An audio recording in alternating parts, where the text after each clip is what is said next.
Good afternoon, evening to all. I am Dana Dubois. Welcome to I Write Out Loud. Oh, and look, here comes my little dog, Kira. She is wilting from the heat here, but she hears me talking like this, and she's like, that's mom's podcast voice. So let me give her Nature Raw treat. Not an official sponsor. I think many of you know that Substack announced they were rolling out sponsorships. I just last night completed my thing.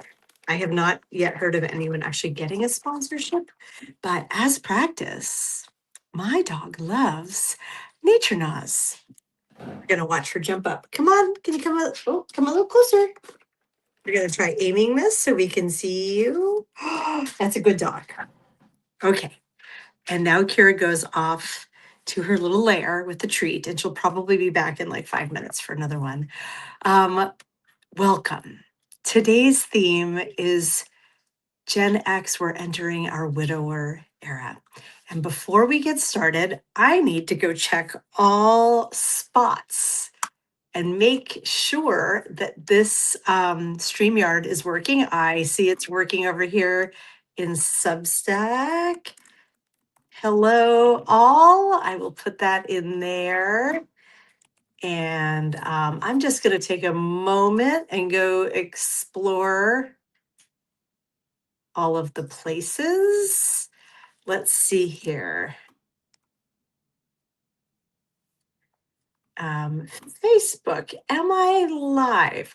I keep linking my Facebook because it's easy. Literally no one has ever joined it. Isn't that weird? Like I have 1,600 friends on Facebook and I don't think a single one of them has ever noticed that I'm live. So we'll just note that it's live and then I'm gonna go check YouTube while I'm checking all of these things because I have no admin and I just like to make sure everything is working before we get going. Why don't you all weigh in and tell me where you're all located and say a quick hello and then I will come back and respond to all of it. My channel live. It says I'm live over here as well. Is there anybody on YouTube? Hello. I'll just say hi in case there is anybody here. Um, doesn't really look like there is, but that is okay.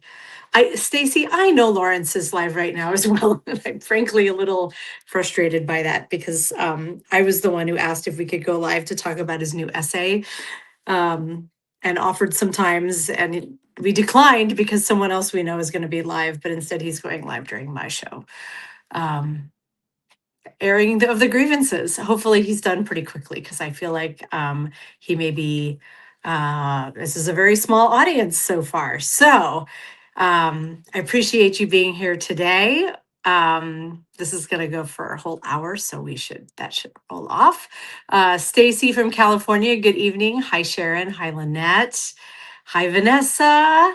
Hello, Chris from Angelino Heights near Dodger Stadium. Very cool. Chris, I think you were one of the people who commented on the tickets for Olivia Rodrigo's Fest, the Daisy Chain Field Fest. And I held for an hour in that queue on both of my devices. My phone, I joined right at the start. It took an hour and a half, and then I got a wait list notification. My desktop, after about half an hour, because I joined half an hour later, I got the like, you're welcome to join the wait list. So I'm on the wait list for the $260 a piece general admission tickets. So I don't think I'm probably going, but I know it's down near you. Jamie's in San Diego. We've got Southeast Pennsylvania. Ted, hello. You have me on laptop and Lawrence on your phone, Lynette. That is very cute. Vanessa, you're in Olympia. You're just south of me. I am thrilled to hear that. You know, it's very warm in the Pacific Northwest today.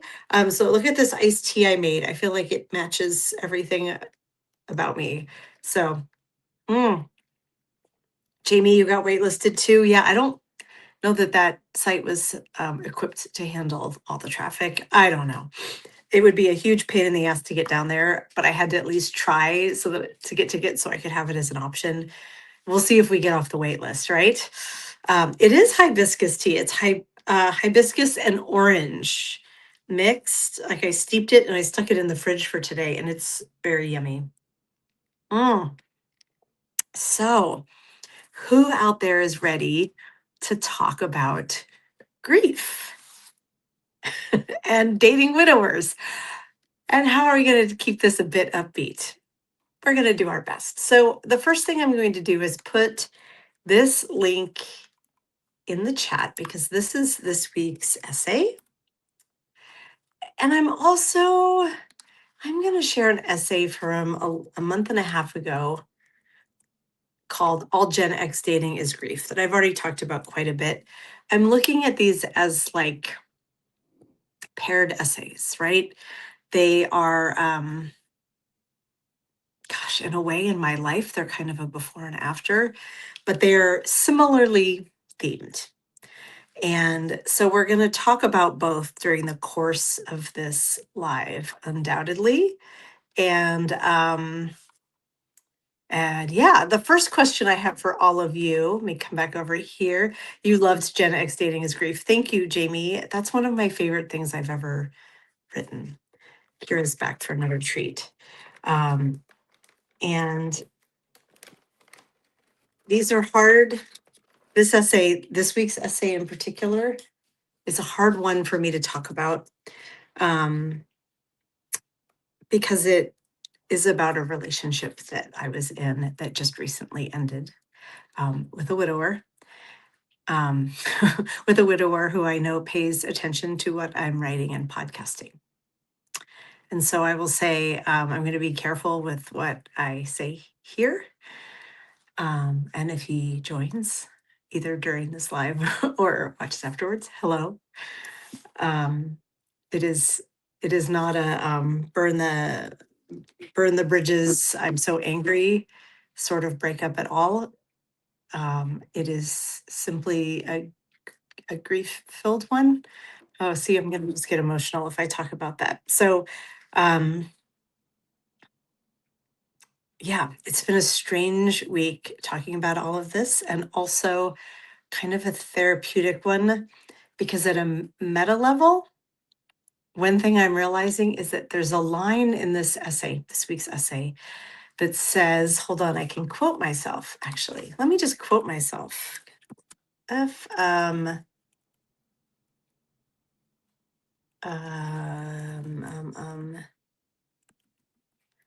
try to remember the words to search out so I can find it. Why am I not seeing it here?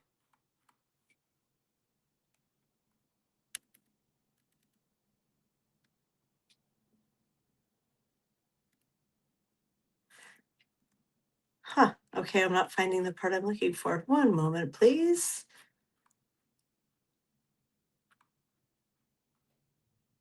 Oh, because there's a hyphen in Al-Anon. I'm trying to search on that term and it's not pulling up. It's because there's a hyphen. Let me read this part to you. This is from near the end of the essay. And I know this essay is behind a paywall, and I don't know that everyone here is a paid subscriber, so you may not have seen this part. It says, one more thing, and this part really stings.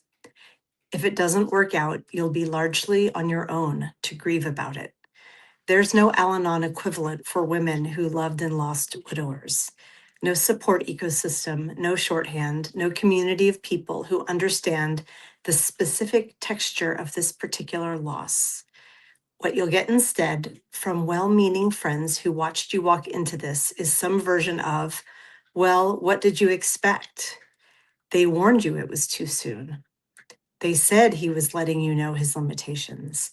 And technically, they weren't wrong, but technically isn't the same thing as understanding. And understanding is what you'll need and won't likely find. Unlike him, everyone understands his grief. Support groups are there ready to receive. You'll be left out like ephemera, your grief unseen. Just be prepared.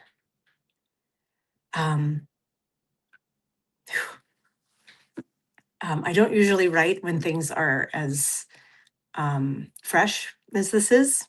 So Bear with me if I get a little emotional. But I read that part to start this conversation because I'm realizing that I think part of the reason I wrote this essay and I'm hosting this live is I'm in a way creating that support system for myself because it has been lacking for the months we were together. And it was especially lacking when he pulled back and left. Um, and it's a really nuanced sort of sadness. And so I think my hope in writing this in a way was to explain what my sadness is, and to find the support that doesn't actually exist. It's a very strange place because um, I, I mean, I'm in this essay saying I have dated many widowers. I weirdly have. This is just four, but there have been others. Um, they seem to find me, or perhaps I'm just not scared off by big emotional events or hard emotional work. And so um, I have long been willing to try. But this was the first one where the grief was so acute, and I'm not a grief expert, and he's not a grief expert. He got thrust into this quite unwillingly, into this world of grief. And so he is ill prepared for what to expect.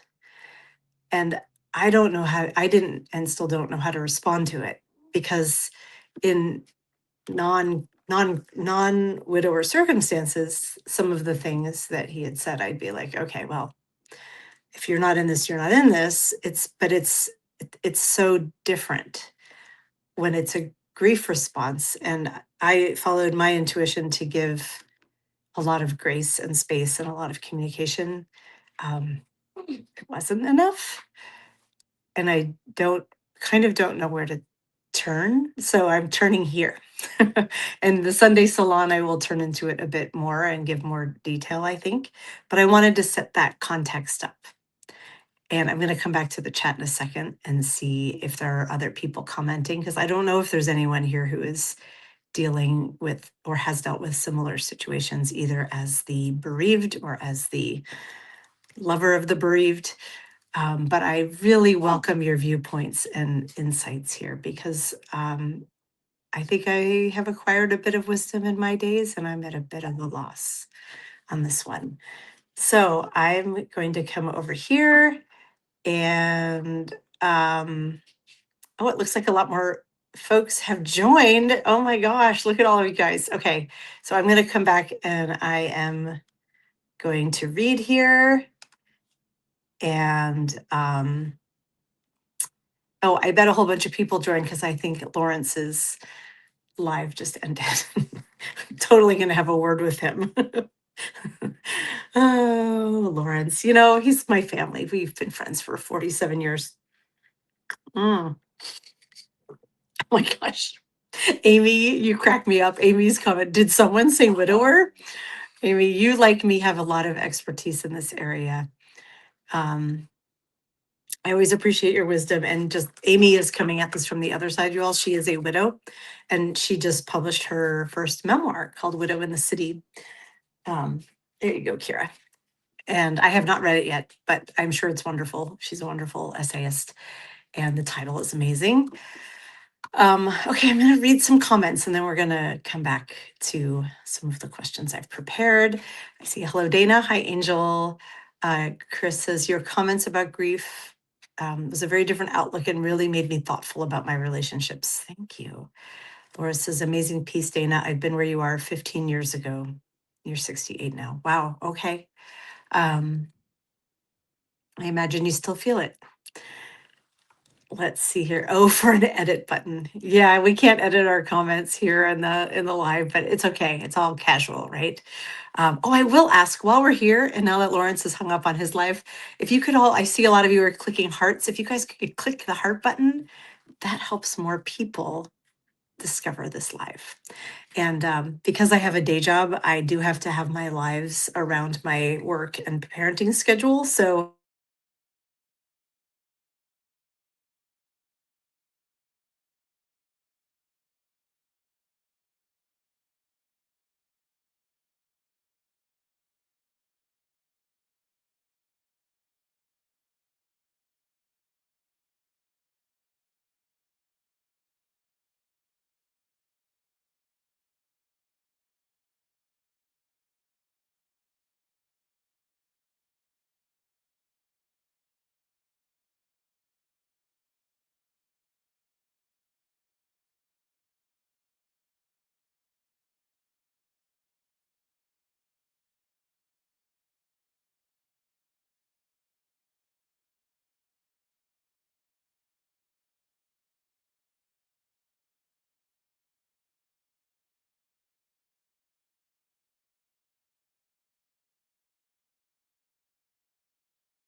okay, I think I'm back now. I hope. I hope. That was very weird. Um, can you guys hear me and see me now? La la la la la la la. Are we here? Am I back? Yeah, I'm back. You guys, that was so weird. I have my phone, which is what I use as my camera.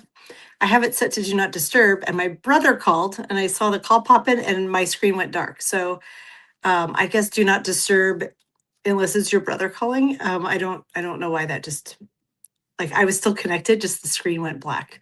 So I had to hang up and come back. I'm so sorry about that, you guys.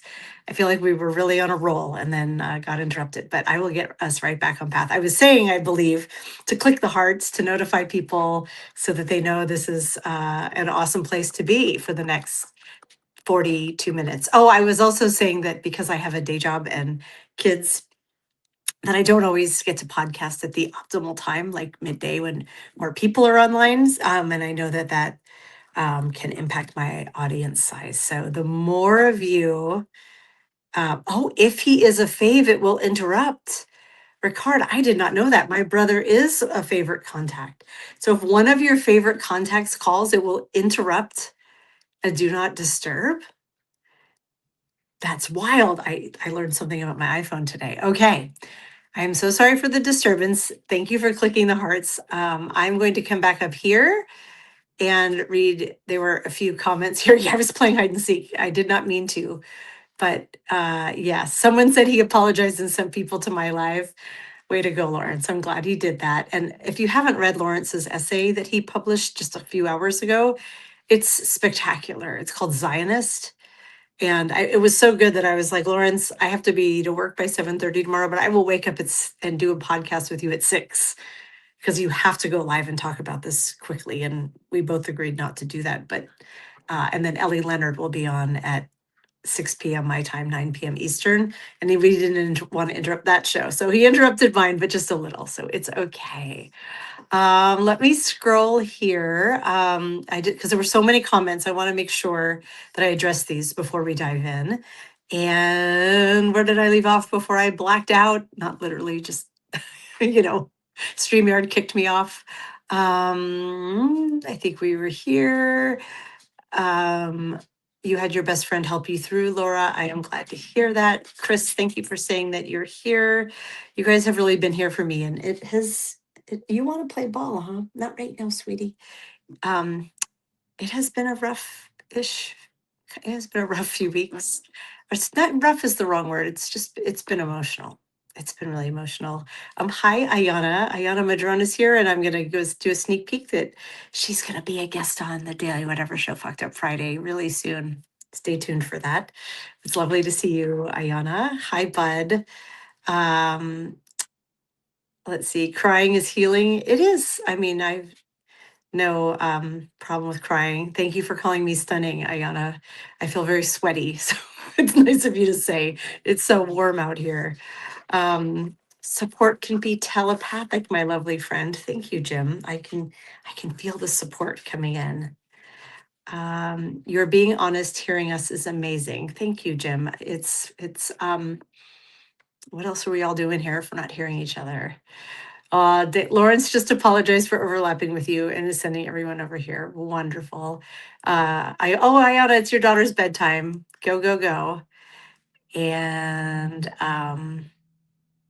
Dana, I know you have heard that it is better to have loved and lost than never to have lived at all. What do you think about that?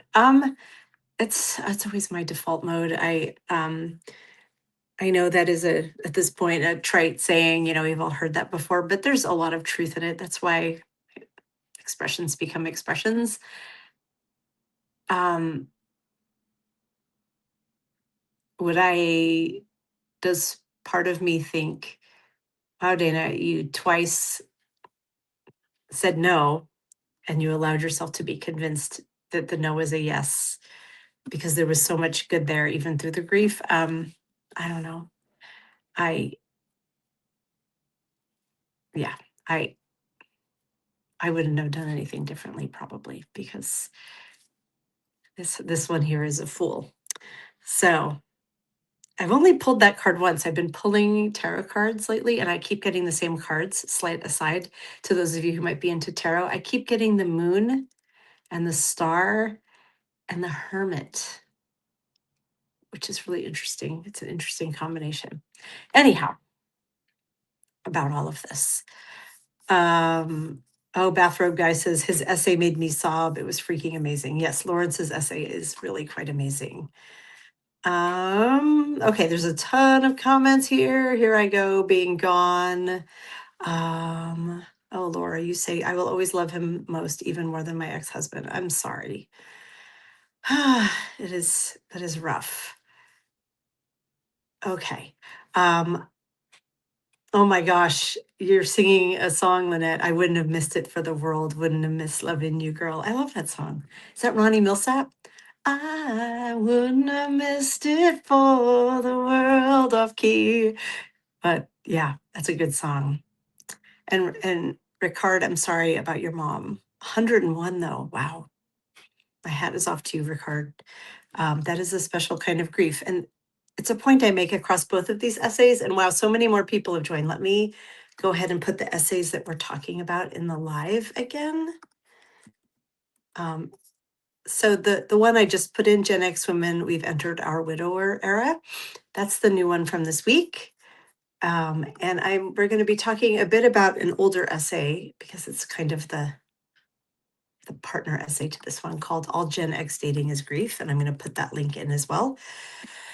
I would love if you would read, comment, restack. It truly is the kindest thing you can do to a creator. If you appreciate our work as a writer, there's just no better compliment than someone restacking it and saying this resonated with me. It also helps us grow on Substack. So thank you in advance if you do those things. Okay, so let me open my notes here so I have my talking points handy.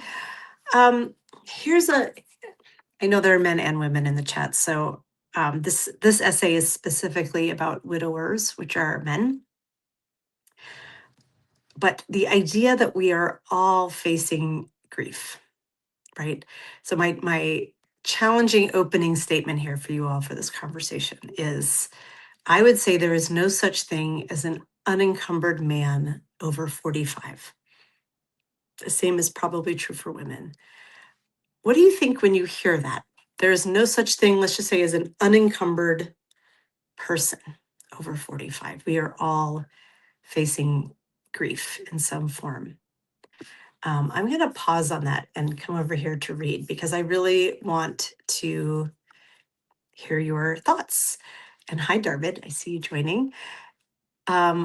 Ricardo, you have just told us your grief. You were a caregiver for your mother the last 5 years, and she has just recently passed.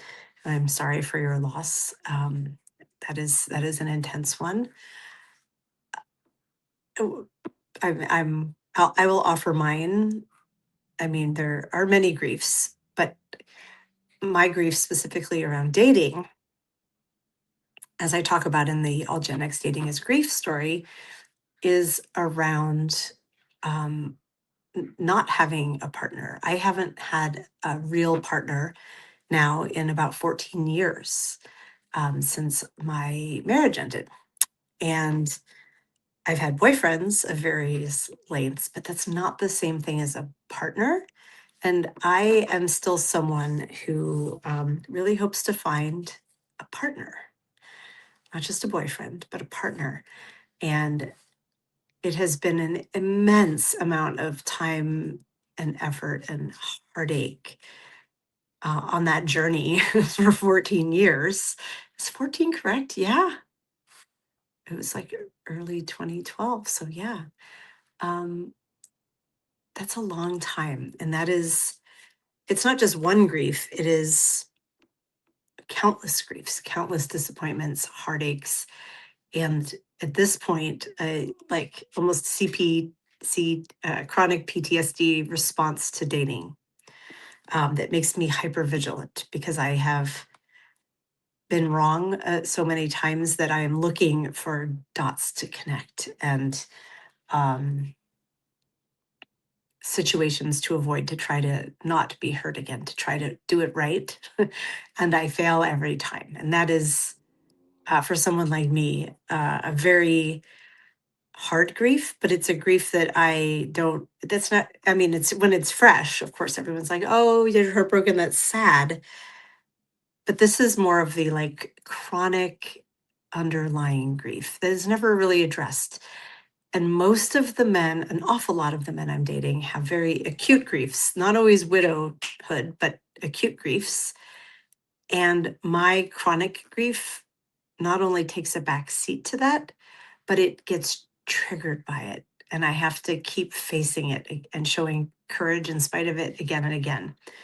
And so to have it fail again and again and to re-injure that same grief is, well, it makes me write a lot. I said I'd keep this upbeat. So I want to hear, now that I've shared mine, what your griefs are, if you're comfortable sharing. Yes, I think that we have history as we get older, which is wonderful, but it can become a baggage too. I said so the interesting thing about these two essays, All Gen X Dating is Grief and We're Entering Our Widower Era, is with the first one, All Gen X Dating is Grief, I was dating Basil and I gave him right of first refusal of the essay. He read it and kind of approved it. I told him that I would do that, that as long as he was in my life, that if I wrote an essay that involved him, that I would do that. Um, I had started the Gen X women were entering our widower era essay when we were still together, and it was a very different vibe, right? I finished it after he stepped away, and so it's a sadder essay, a little bit of a darker essay. In a way, it's a less satisfying essay because it was supposed to be sort of a knowledge share. And instead, it's once again acknowledging that it, there is really no top level knowledge. So maybe it's a more honest essay. Um, but they are two, and he didn't review this beforehand. We are on a pause right now. So I did not share it with him because we're not speaking right now, not in an angry way. We're just paused. And um, it's my story. So I am still telling it, but also it feels very strange to, it was just another form of like, yep, um, that's the way this goes now. And it's not the way I wanted it to go. So I am going to pause and look at your comments and hopefully, okay, it looks like my dog has settled down. Sorry about her barking. But the word baggage was what started that. When he read the first essay, All Gen X Dating is Grief, he said, oh, isn't this kind of like baggage? And I said, baggage is what happens to grief when it's unmanaged. Like baggage has a really negative connotation where grief, it just is, it simply is. So they're a little different to me. That's how I think of them in terms of usage. Um, Let me see here. Restack very often. Yes, thank you, Laura. Especially me, Ellie, Lawrence, and Waj. I'm in good company there, Laura. Thank you. Let's see, baggage or lessons and growth. Darbit, it's all of them, right? If you have the lessons and you do the growth, then hopefully you don't get left with the baggage. That's how I think of it in my head. Betsy says, I had such an awful relationship experience between 2010 and 2012. I haven't barely been able to think about giving anyone a chance since then. Wow, that's a long time. Betsy, I'm sorry. That must have been really awful. So I'm sorry that happened. Chris says, if a man does not have any grief or baggage at 45, I would be concerned that he would have to be emotionally stunted, which in and of itself is its own red flag. People carry their experiences with them. Yeah, and Chris, I would say there maybe that person's grief is that they are not leading the life maybe they thought they would be leading. Maybe they don't want it, they're very superficial surface people and it's exactly as they wanted. But I think by 45, solidly midlife, if not past midpoint, to have never had a serious relationship, to have never had kids, to have never lost anyone who you loved, like, yeah, that is a pretty hollow existence. So I know people by that age who have a grief that they never had the love they wanted. That is another kind of grief. So, yeah, there are many. I wonder if I don't, this is Lynette, I wonder if I don't think of baggage as scars of just life. They are beautiful because of the experience, but we have to make sure it doesn't make us not want to risk being vulnerable too. Well said. Amy, this is going to be good. The older I get, the more I understand that we are all carrying a level of grief and trauma. Yes, that is the human condition. I don't say this to minimize anyone's experience, quite the opposite. Our grief makes us human. Some have more coping mechanisms. Yes. I was marveling today. I nearly wrote a note about it and I decided not to, but I have some dating profiles up and boy, am I ready for another red flag roundup because I'm already collecting so many like very like oof people to share on a red flag roundup. But there have been a few men who I'm conversing with, who I'm like, I would meet this person and I'm already like, oh, what are their griefs? One of them is a full-time carer for a disabled child who's an adult.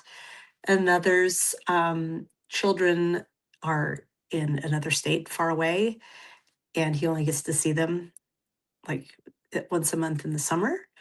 And another, I shit you not, is a widower. And I was like, I don't think I can do this. I don't, I don't think I can do that. So um, I don't know if I attract the people in grief. I think perhaps the people who are in grief come forward in a different, more serious way. I don't know, but those were the ones who I'm writing with who I'm like, maybe I would meet them. I've already like done the grief inventory and I'm like, oh boy, oh boy. Oh. Vulnerable can be very brave or very foolish. Very wise, Lynette. That is true. Uh, my unapologetic playlist, great name. Yes, yes, yes. In fact, I think baggage equals unprocessed grief. Exactly. Baggage is unprocessed grief. Processed grief is less likely to result in baggage. Right. Exactly. There's also something called anticipatory grief. You know, it's coming. See the 3 eligible bachelors on the dating apps. I'm like, I, I'm such a fool with my heart that I don't stop things because of hard circumstances. There's a man I've written about at length under the name Mason, who I met a little over a year ago and we dated last summer, ended things at the end of September. And he had an extraordinary grief circumstance as well. He was kind of like a pre-widower. His ex-partner was dying. She had terminal cancer. And I terminal, but like had it for a couple of years because people live now with metastatic cancer for quite a while sometimes. And in spite of their very fractured sounding relationship. I never met her. Um, he was her primary caregiver too because of their kids, sort of by default, and was very emotionally spent. Only in hindsight can I really see just how unavailable he was. And he told me about this on our second date. And I told my friend Sunny about it, my very wise friend who gets a lot of shout outs for saying wise things in my stories. And Sunny was like, Dana, I was like, this is, like, look at how emotionally intelligent he is. He's telling me all these things. And she was like, or maybe he's just telling you he's not going to be available. And she was right. Damn it. I hate saying that, but she was. Yeah, men typically have fewer grief coping skills for sure. And yeah, Darby, divorced people grieve their losses. Um, that was another recent one for me, was someone exiting a 25-year marriage, and I very like was still living in the house when he first met me through a dating app, which should have been my first clue that this was not a person who was ready. Um, that was a total grief response that I got from him too, and a very intense, intense, intense, and then a poof, I'm gone. Which now I'm like, oh yeah, that's what happens. Oh wait, I see an advice, Dana. Hang on, Laura. I missed the comment. I adore my best guy friend, Billy. I helped him through the loss of his wife's dying. I adored her too 7 years ago. Billy and I have known one another. No sex. I don't know what BBM stands for. Ironically, he now lives next door. He wants to be with me, but I'm very afraid. Oh my gosh, Laura, if you have feelings for this guy, go. It's been 7 years and he wants to be with you and you have a friendship and you already know and love the one he's lost. Oh my gosh, you have my, not just my blessings, but my enthusiastic go for it. Yeah, if you like him. I mean, don't talk yourself into dating him, but if you like him, if you have feelings for him, go for it. Jump in if you think I'm wrong, chat, but that's my advice. Um, I have become suspicious of repetitions in my life. It feels like the cosmos is nudging me to finally confront whatever the repetition symbolizes. Yes, I agree. The moon, the star, the hermit. Yes. Let me see here. Not because men are bad, it's just that coping skills are not valued in men the way they are in women. Yeah, the interesting thing about my widower is, I don't know if he's mine, but the widower in question, he has really good coping skills, like really good. He's really emotionally mature, and just emotionally intelligent, I guess, and very communicative. And that was why I finally said, okay, and gave him a chance. So the idea that after, depending on where you're clocking it from, 4 to 7 months in, the thing I kept trying to run from of you're in too acute a state of grief, I can't date you. He finally convinced me otherwise, and things were really good for months. And then it was like, I'm in too acute a state of grief. Um, I have feelings about that. Those are not great. And also, there's some things we can't know about ourselves until we're up against them. I don't think he had any bad intent. I just think he didn't really understand his capacity. So, um, okay, I'm going to come back to my questions here because I have more I want to get through, and we're already 40 minutes into our chat. So, the widower is an archetype. This essay gets into why he is both the best and the most complicated option in the midlife dating pool, and it's the paradox. There's so few men. There's so few good men out there by this age group who want and understand the value of a committed monogamous relationship, who really want a partner. The widower is there, and assuming that they were in a good marriage, they get it intrinsically. They know the value of being in a happy partnership. They have the receipts. They, till death did they part, right? They showed up and they did it. The problem is that the complexity of coming in after death And that sort of loss is that they did that with someone else, right? And it's not necessarily a fully transferable skill when grief is involved. Um, the essay moves around this idea a lot.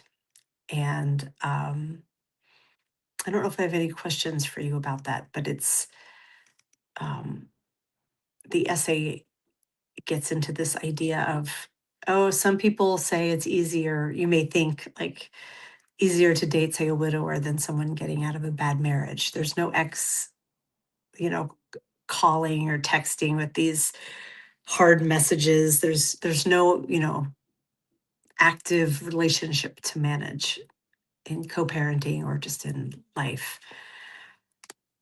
And I'd give that a big yes, and because there is still a third person there.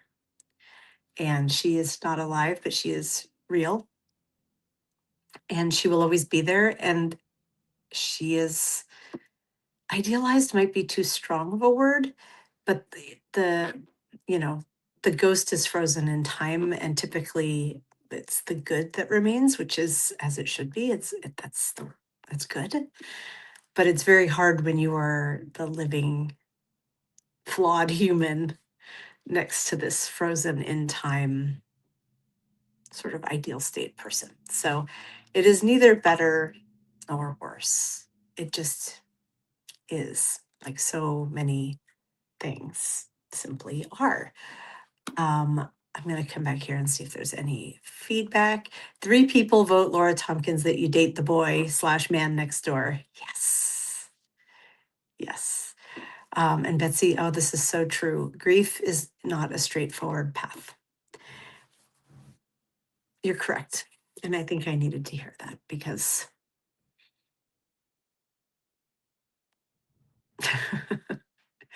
I am, this is a very strange thing as a storyteller to be aware that the person I'm telling the story about might be listening to this. So I'm just going to not answer that, but I will say, other than to say, I think that's what happened to us, that grief took a detour that he was not expecting. And he found that he could not continue on the path, if we're going to continue this metaphor, both carrying our relationship and his grief. He couldn't, he needs to face the grief first, and I can't be there. And it's a really hard spot because he is not wrong and I am not wrong. And so there's no one to blame, but there's a lot of, I know he's sad too. There's just a lot of sadness. Like, sorry, I'm going to get sad again. We enjoy each other so much. It has simply been hard to not. Um, it's been hard to not be able to just text or call and say hi, which, you know, we could have gone that route. He wanted to, but every part of my gut is just like, no, that won't be good for me because it will mix signals for me. And it won't be good for him because I think I became what I didn't really want to be, which was like the grief band-aid, the tool in the grief toolkit is what I kept calling myself, of like, I think I was keeping him from healing because there was so much joy there. And also, you can tell I'm hesitating a little bit. And yeah, it was, I think that the joy that he felt with me left him really conflicted. I, I don't have any expertise on grief, like in a therapy sense, or, I'm not a psychologist, but I spontaneously used the words once that I was his shameful joy. And I don't mean that he was ashamed of me. He wasn't. He was ashamed that he was feeling joy during his time of grieving. And I think that, I mean, I can't say what his lived experience was, but that was my impression of what I was. And that it wasn't just a joy, it was a shameful joy. I don't want to be anybody's shameful joy. So um, I do think he and many widowers have a great capacity for joy, but you need to be kind of mindful of that. I didn't mean to make this a therapy session, you guys, although I guess maybe I did, since I led this by saying there's no place for people in my circumstance to go. So it's very good having you all here as my like ad hoc support group. And I'm going to take another sip of my delicious iced tea and lighten the mood a bit because I said I would keep it kind of joyful.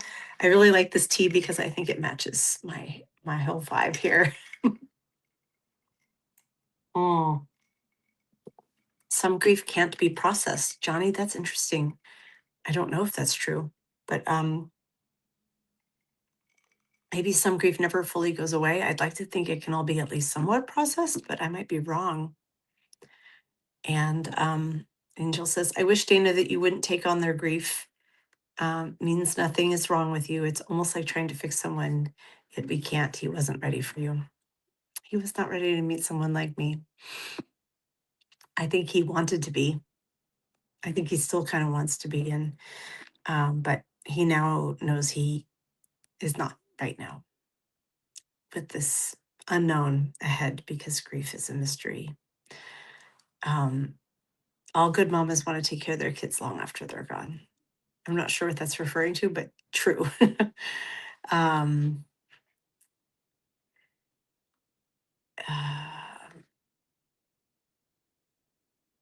Laura says his three kids love me, but cobwebs up there, girl. If that means what I think it means. Oh, Laura, we can talk offline. There's things you can do. It's okay. Call me. I mean, message me.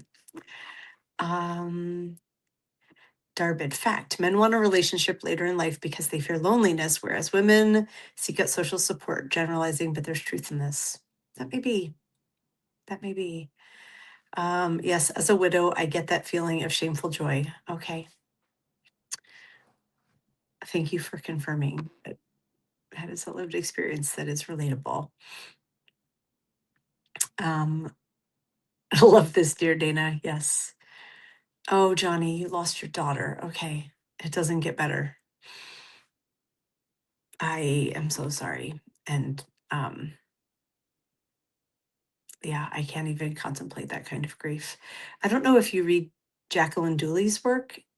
She lost her daughter to cancer 7 years ago now, I think, when she was 15. The daughter was 15. And she writes so beautifully about parental loss and grief. And if you don't read her, you probably should because her writing is amazing.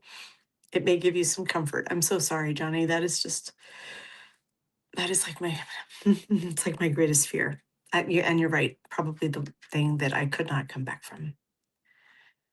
I'm so sorry. I'm going to change the subject. Sorry. I know that that is heavy. Um, uh, Always choose your beverage to match your coloring. Yes. Oh, Darvid, I'm sorry. You are also, oh, there's some hard grief conversations. I don't want to read that one aloud. I probably shouldn't have read Johnny's out loud, but my heart is with you guys. Really. Whew. Okay. Paula says he was lucky to have parts of you that we have come to know and adore. Thank you. That's going to make me cry. You hit me right in the grief with that, but in a good way. Thank you, Paula. That's a very sweet thing of you to say. I appreciate it. Okay. Oh, your daughter was 15 as well, Johnny. Then you should definitely read Jackie's work. Jacqueline Dooley is Dooley. She's on Substack and Medium. Yeah, wonderful and terrible things happen. They do. They do. Um, Thank you, Darvid. Yes, there is a silver lining. We are enjoying the present. I very much am enjoying the present with all of you. And I'm going to come back here and look at my notes. I do want to talk a bit before this is over about the asymmetry. Statistically speaking, widowers repartner quickly and widows do not. And I got a statistic as I was writing this story that I'll bring up. 61% of widowers end up remarried within around 2 years. Only 19% of widows do. What does that tell us about how the dating market is gendered? I have thoughts on this, but I'm interested in hearing your thoughts. Oops, that's the wrong window. Let me come over here. Oh, Darvin, you almost have Jacqueline's name right. Dooley, here it's D-O-O, it's Jacqueline Dooley, Dooley. Actually, while you guys are answering, I'll go find her. Jacqueline is one of those names I always have a hard time spelling. So here, her Substack is called The Halfway Path. And here is the link to her work. She's also just a very cool person, but her writing is spectacular. We do have a rather special community here, Betsy. I agree, and it does help. Johnny says, I think your story with this guy is beautiful in a way. It feels like there is genuine kindness in both of you. I agree on both counts. I do think there is beauty in this story. It's not the story I was hoping for, and it may not be the final story. Time will tell. This is the hardest part of this, and this is more of what I'll talk about on Sunday, I think, is one of the hardest emotional things for me to do is to hold ambiguity.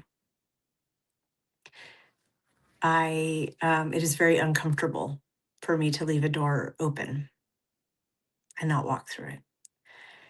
I don't know that I've ever really done it like this before. Generally, it's like I know when I'm done and I have to close the door and start the healing process.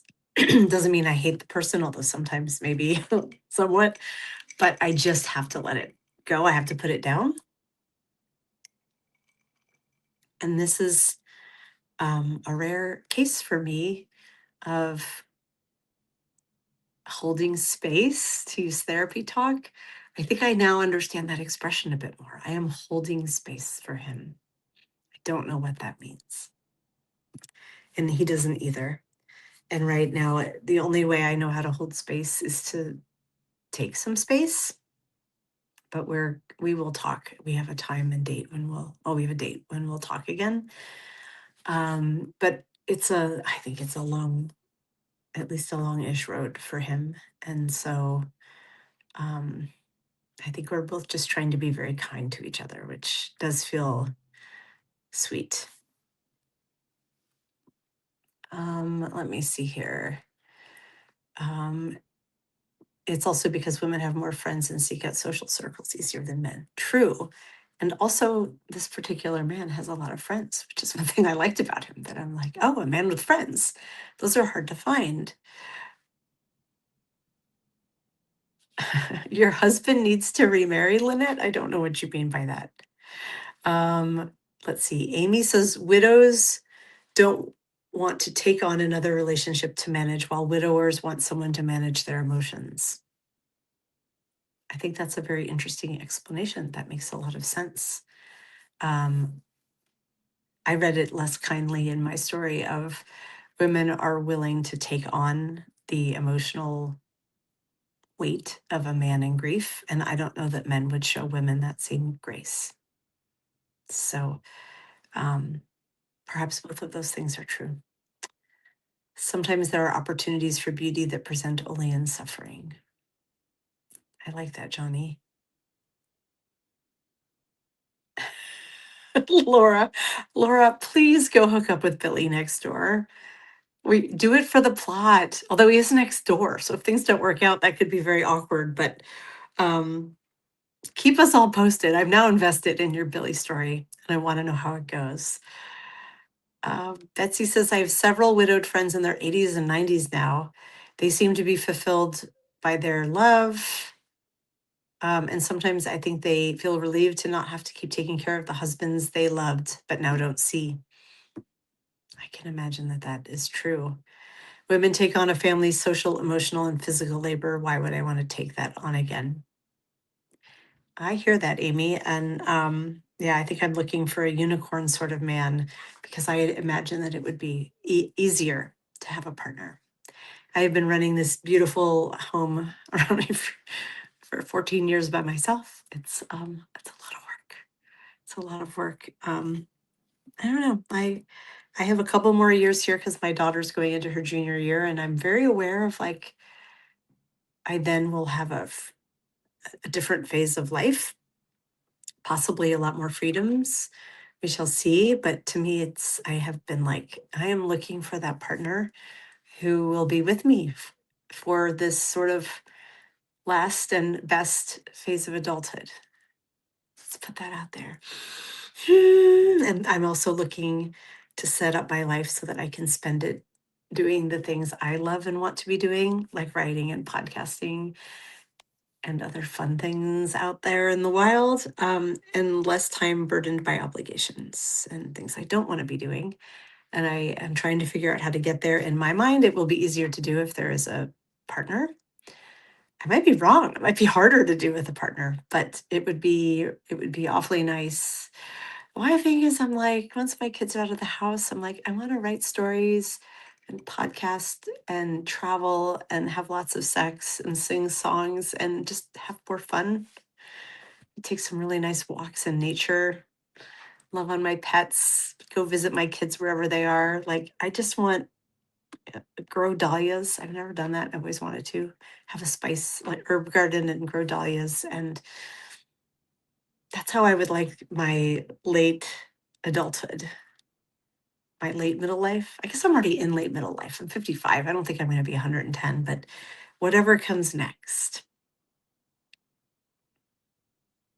that's what I've put out there. So I have a couple of years um, until that, until I'm on that precipice. So we shall see.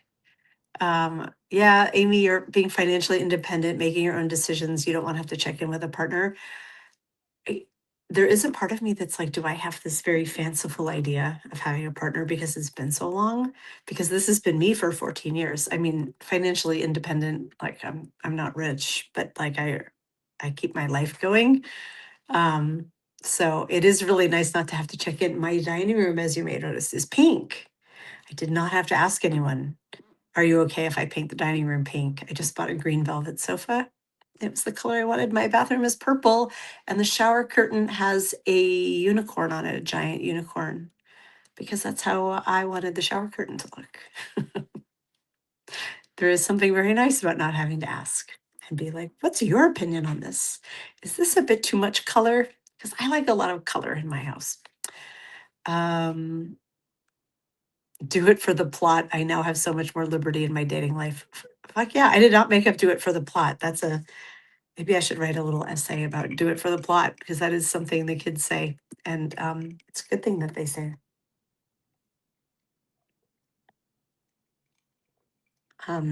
Amy, you're going to be 59 next month, so it may not be the same for younger widows. I am raising my son alone. He's 14 now, so he's my priority. I get that. I totally get that. A gay man is always a good, fun partner. Just forget about the physical toys. Make them- Just get some toys and a lavender marriage. Is that what I'm hearing? I'll call that Plan B. I will call that Plan B. Um, I would like to not have to carry everything alone. I agree. Oh, I hate to say it. I think you're wrong. I think unpartnered is easier, yet I still want another life partner. Yeah, it's easy isn't always the goal. It's satisfying. But, any man who's around needs to, like, life needs to feel better with him in it. And that is a really interesting bar. To just be like, is my life better for this? Checking in, weighing how it feels. So, um, women are socialized to believe having a partner means happily ever after, but the conclusion I come to in my book is that I am my own happily ever after. I kind of wish I were there. Maybe like part of me yeah, I kind of wish I could be there and just be like, this is it. I have a really great life. But yeah, I don't know. I think I still want a partner. Knowing me, I'll find one and then I'll be like, oh my God, I hate this. I'm gonna write a whole bunch of essays about what a drag this is. Kidding. I hope that's not what happens. Plan B feels like fraught nomenclature. I love that you said fraught nomenclature, and you are correct. You are correct. I think it's totally wonderful to want a partner. At the same time, we can be okay on our own. I've been okay on my own for a very long time, and it's okay to be okay on your own, and also be like, and I would like to find a partner. We shall see. If nothing else, I'm doing it for the plot. It makes for really good essay writing. Am I right? Am I right? I think I am. Ooh, and there are 88 people in the chat. That's my favorite number, 88. You'll find one when you are unsuspecting, Dana. I love you, Darvid, but that is one of my least favorite expressions in the world. And I actually just so I've been writing on Medium again. This is a very small aside. I've been writing like micro essays, really short, easy things for like clickbaity stuff. I'm learning to write for another audience. But the first essay I published was like things that I can't remember. It was like 7 things that don't work in dating over 50. And one of them is that expression of like, nothing happens if I'm not trying to. Trust me, I've done that. Nothing happens because you don't meet any. I do not meet anyone out in the wild. And the very few times, I can only think of one time it happened, and it was my worst dating experience. You can read about it in my essay. I gave my consent, he gave me bruises. It was not a good experience. So I am not really a believer that date meeting in the wild would be better. But also at my age, there are not men in the wild really. I would love if a friend were like, Dana, I know just the guy for you. I want to set you up with a friend of mine. It has never in my life happened. Never. There are always too many women, not enough men would have friends who are like, oh yeah, he's a great guy. He's a great guy. He's already dating somebody. He doesn't need any help. So it is simply work if I want to date. When I'm single, I miss being in a relationship. When I'm in a relationship, I miss being single. Oh, that's rough. That is rough. That should be a bumper sticker. Do it for the plot. Maybe a t-shirt. Do it for the plot. Um, I learned that a partner can be ripped away, so I had to learn to be okay without a man. Yeah, Amy, you have a really hard path there. And I am sorry. It's always hard when I'm apologizing, and so like, I hope it sounds sincere. Look at Laura and her neighbor guy. Laura, please report back. We're gonna need a Billy update every live. That is just the way that it's going to be. And also, it is 6 o'clock, a little after 6 o'clock here, 9 o'clock on the East Coast, which means we are at the end of another delightful I Write Out Loud live. This has been so much fun. Oh, Suzanne J., you've been married for 50 years to the same man, and you still think it's worth it. We're going to end there. That's so inspiring. That makes me really, really happy. All the hearts coming out.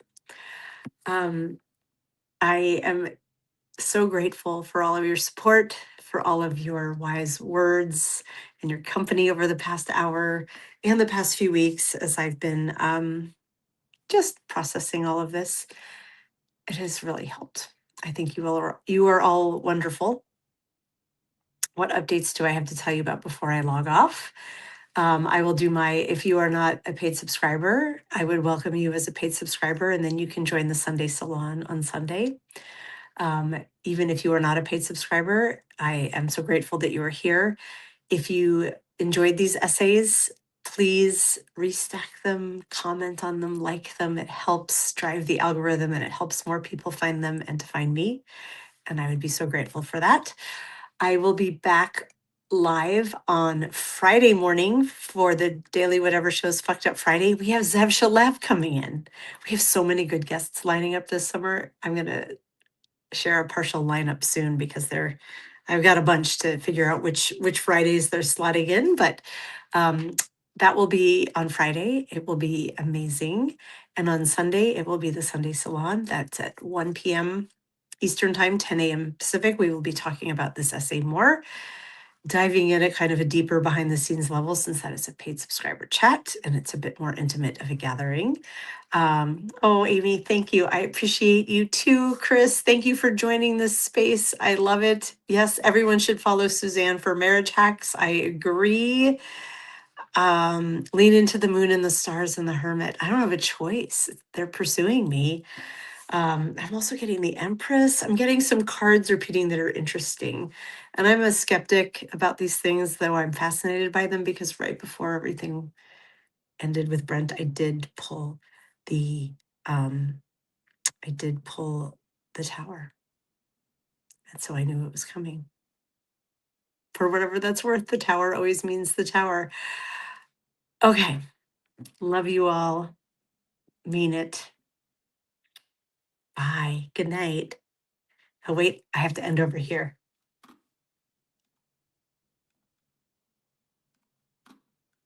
End stream.